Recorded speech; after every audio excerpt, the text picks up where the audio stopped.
Hundreds gathered at the Lincoln Memorial in D.C. to mourn the loss of a small but mighty legend, the penny. Last month, the U.S. Mint stopped creating pennies.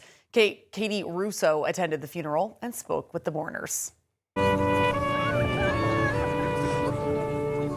A solemn procession. We come together to say farewell to a small but enduring presence in our nation's pockets. On the steps of its founding father. It was rarely noticed, but it was always there. It's a tough goodbye, particularly for the Lincolns. It makes me sick. The penny poured out all of its good luck for us and saved none for itself. Mary Todd, always the supporter of her husband, whose face graced the little copper gem. I was in full support of my man's. It was so cute. He was so excited seeing his face everywhere, in between couch cushions, in the gutter. And now, without active penny production, we will never see his face again. And Abe is super sad about it. But the crowd gave him courage. As he made a rare public appearance, his first since 1865. The penny would be thrilled to see how many have shown up today. At times, things got tense. Oh my God, it's John Wilkes Booth! What? Like when John Wilkes Booth showed up. Come on, y'all, come on.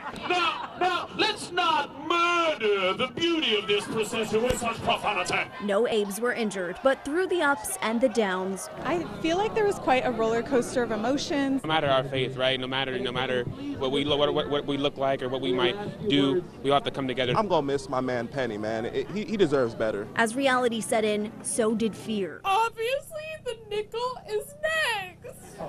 For Jefferson, but also the mourners. I hope we don't lose all the other coins.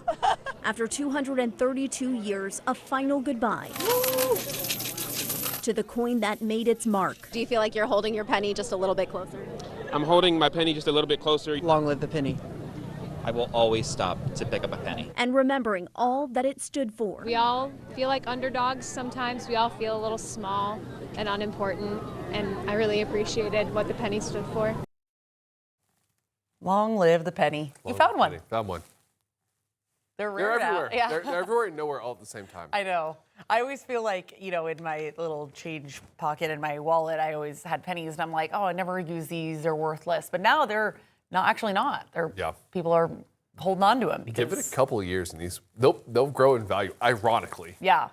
That's why I'm a very nostalgic person, and I always hold on to things because I never know if they might grow in value somewhere down the line. And I just flash back to rolling coins as a kid, and you put all the pennies over here. Yes. Because all that work for 50 cents just wasn't worth it. And so there's everybody's got a dad who's got just like a mason jar or a jug just full of pennies from that. But this little guy, 19, little worn. 1984. 1984. That's always the coolest part about coins too, is seeing what year they were made. And I've never been into the details of coins, but there's a lot of interesting lore behind them for sure. Yes, definitely.